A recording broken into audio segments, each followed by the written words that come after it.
J'appelle les jeunes, où qu'ils soient, à sortir de l'apathie, de la paresse, pour obtenir un travail honorable qui garantit une vie digne. Je vous appelle à renforcer les fondements de la paix sociale, à semer la sécurité. C'est l'histoire d'un repenti. Kerry James, 25 ans, ancien rappeur énervé, prêche désormais la bonne parole. La loi de la jungle, le fort dévore le faible. Depuis sa conversion à l'islam, il est devenu la conscience morale d'une musique et de quartiers réputés violents.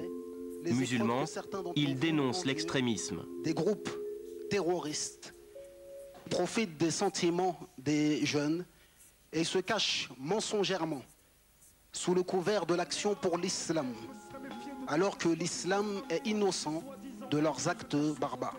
Écoute, si c'était ta faire, j'aurais combattu l'ignorance, celle-là même qui nous a poussé à sombrer dans l'extrême violence. Si c'était ta faire, je n'aurais pas traîné tard la nuit. Certains tuent au nom de l'islam. Alix Mathurin, alias Kerry James, affirme que cette religion lui a sauvé la vie. Certains voient en l'islam un danger pour la République. Le rappeur dit que sa foi lui a donné le sens du bien commun et des responsabilités. Il y a 2 ans, Alix le chrétien est devenu Ali le musulman. Depuis, il se sent investi d'une mission, aider les jeunes de banlieue à retrouver le droit chemin. On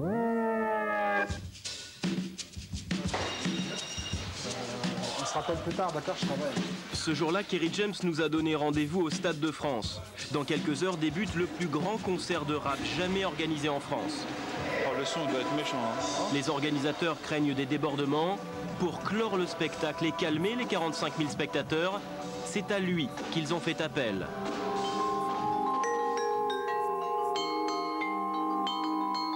Avec un discours responsable très éloigné du rap classique, il a réussi à vendre plus de 100 000 albums l'année dernière.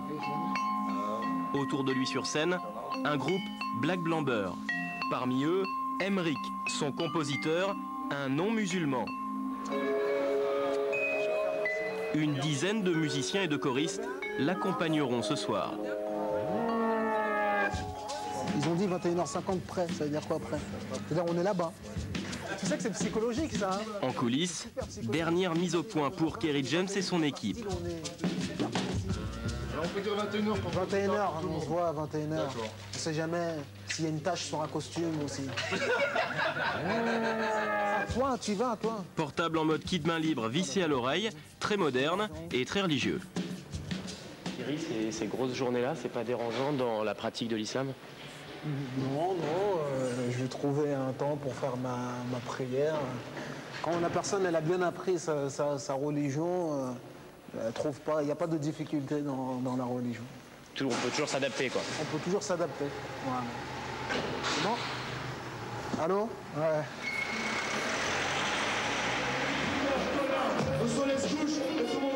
Le spectacle a déjà commencé. Autour du stade, les CRS veillent. À l'intérieur, dans sa loge, Kerry James se purifie avant l'une de ses 5 prières quotidiennes.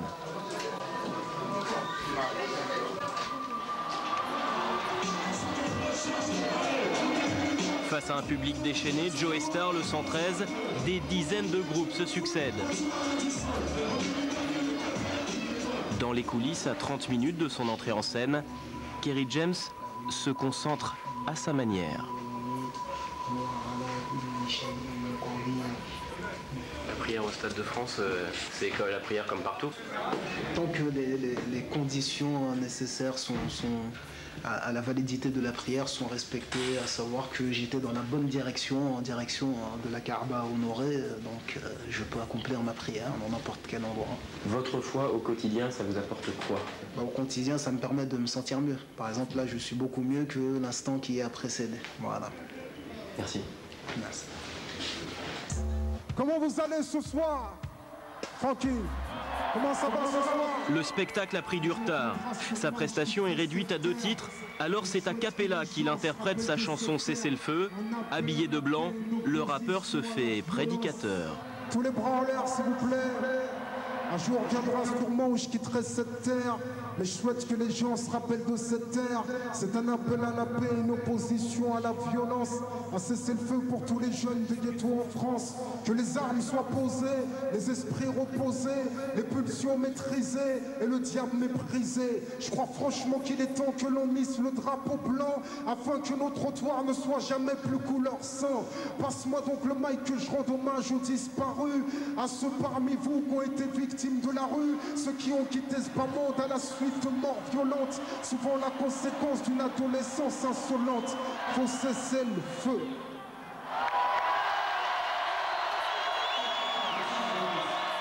Les valeurs morales dans un quartier aujourd'hui, elles ont changé et ce qui est mal paraît comme étant bien et ce qui est bien peut paraître comme étant mal. Même le fait d'ôter une vie à quelqu'un, c'est pas quelque chose d'extraordinaire maintenant dans un quartier. Donc vraiment les jeunes ont vraiment besoin qu'on leur rappelle les valeurs. Tout au bout, après au rond-point, tu prends le rond-point et tu prends à gauche. Ce qu'il dénonce aujourd'hui, Kéry l'a lui-même vécu. Né en Guadeloupe de parents haïtiens, il a 8 ans quand il arrive dans ces cités sensibles d'Orly. Dès la 6e, le collégien se met au rap, au grand désespoir de sa mère, Micheline. Je voulais qu'il fasse ses études, c'était pas mon truc, le rap. Déjà, avec tout ce qu'on entendait par rapport au rap, donc j'étais pas d'accord. Kéry grandit dans la religion chrétienne. Sa mère, qui élève seule ses 4 enfants, le verrait bien devenir pasteur. Très tôt pourtant, l'adolescent turbulent lui pose beaucoup de problèmes. Ouais, ça va. Il partait à l'école, on m'appelait, il se faisait envoyer. Il avait toujours raison.